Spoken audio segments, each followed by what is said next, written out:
Un monde sans couleur, sans artistique, sans pub. Un monde austère, strict. Tous les jours, les personnes regardent la ville. La beauté des choses. Mais elles sont aussi élégantes parce qu'elles sont mises en valeur par des typographies, par des couleurs, des accessoires, des frivolités. Et si un jour, toute la ville se réveille dans le noir le plus complet? Au-delà de la panne centrale électrique, plus d'affiches publicitaires, plus rien. Plus de spectacles hauts en couleur, plus de films joyeux et en couleur, plus d'art, plus de publicité, plus de couleurs, rien. La joie, l'amour sont porteurs de guérison de tout type de maladie, et les couleurs jouent avec les états d'esprit, les humeurs, les émotions. La vie est un combat quotidien, constant, qu'il ne faut pas relâcher. Battons-nous pour le futur des générations à venir et pour notre futur de notre propre famille. Certains se cachent derrière des masques émotionnels par peur du jugement des autres et de ne plus être aimés, et sont dans le paraître. D'autres préfèrent garder la carte de la sécurité, sembler parfait, sans la moindre erreur. Mais l'erreur est là.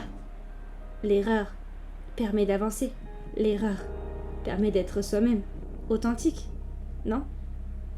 L'erreur permet d'être unique et différent, et surtout de montrer qu'on n'est pas des robots sans âme.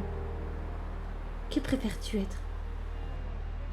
Alors, tous les inventeurs des machines sont à bénir, car sans eux, le monde ne serait pas ce qu'il est aujourd'hui. Il serait fade, maussade et sans vie. Rectification. Il y aurait des vies, mais des vies sans âme, tristes, sont des vies sans vie, n'est-ce pas? Et comment les inventeurs et les génies sont nés? Grâce au créateur de tout, qui leur a donné ses compétences. Remercions-les, partageons nos idées, entraidons-nous, car c'est ce qu'il aurait voulu. Ne nous battons pas entre nous. À quoi cela sert?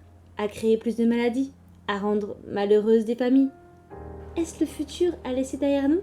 Le futur est de l'histoire, et le présent est de la future histoire. Tout est de l'histoire. Chaque génération a son histoire à retenir et à ne jamais oublier le passé et l'histoire de nos ancêtres et de nos générations passées, car ce sont elles qui nous ont construites en partie.